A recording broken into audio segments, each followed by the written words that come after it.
আসসালামু আলাইকুম, সবাই কেমন আছেন? আমি দুর্দান্ত একটা কচুর শাক রেসিপি নিয়ে আসছি।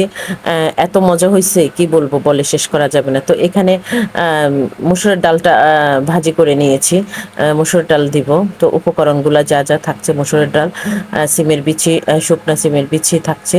তারপরে এগুলাকে ডালটাকে আমি ধুয়ে পরিষ্কার করে নিচ্ছি, ভিজিয়ে রাখতেছি যেন নরম হয়। তারপরে সিমের বিচিটাকে টেলে নিচ্ছি। তারপরে এটাকে টেলে নেওয়ার পরে আমি এটাতে হামানদিস্তা দিয়ে ছেঁচে নিব। ছেঁচে নিব। তো ছেঁচে নেওয়ার পরে গুঁড়া গুঁড়া করে নিব। নেওয়ার পরে এরপরে ওটাও ভিজিয়ে রাখবো। তারপরে এখানে দেখতেছেন চিংড়ি শুটকিটা নিয়েছি। চিংড়ি শুটকিটা টেলে নিয়েছি এখান দিয়ে।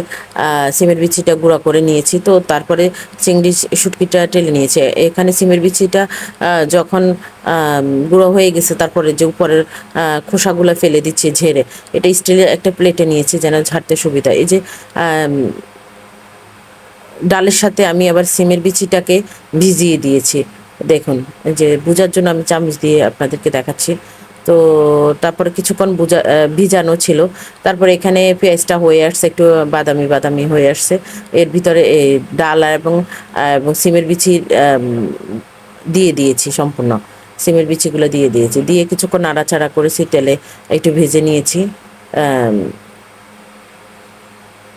অনেকক্ষণ ধরে ভেজে নিয়ে যেন নিচের দিকে না লাগে। তারপরে আদা রসুন দিয়েছি, এখানে আদা রসুন পেস্ট করা দিয়েছি। এর আগে তো রসুন দিয়েছি। রসুন দিয়ে কচুটা আমি সিদ্ধ করে নিয়েছিলাম প্রথমে। তো এরপর আবার কিছু গোটা রসুন দিয়েছি।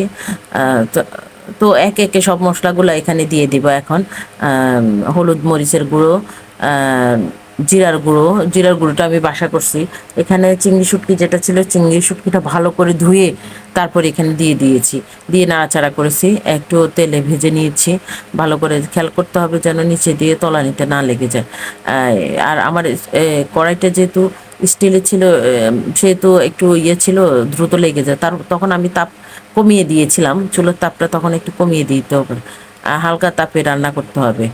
তারপরে যখন মোটামুটি হয়ে আসবে, তারপরে মশলাগুলা হলুদের গুঁড়া, মরিচের গুঁড়া পরিমাণ মতো দিতে হবে।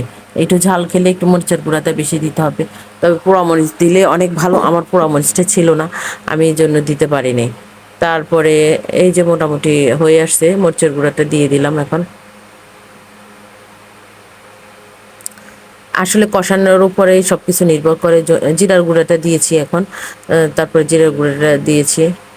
জিরার গুঁড়োটা আমার ঘরে তৈরি করা ছিল।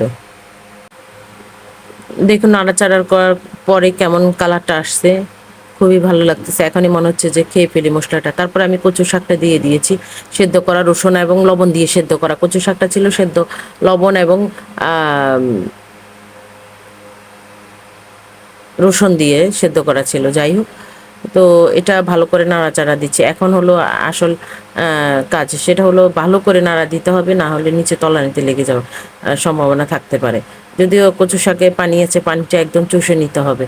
ভালো করে নাড়াচাড়া দিয়ে একটু তাপটা বাড়িয়ে দিয়ে, আমার এখানে 200 ওয়াট ছিল, আমি 200 ওয়াটের দিয়েছি।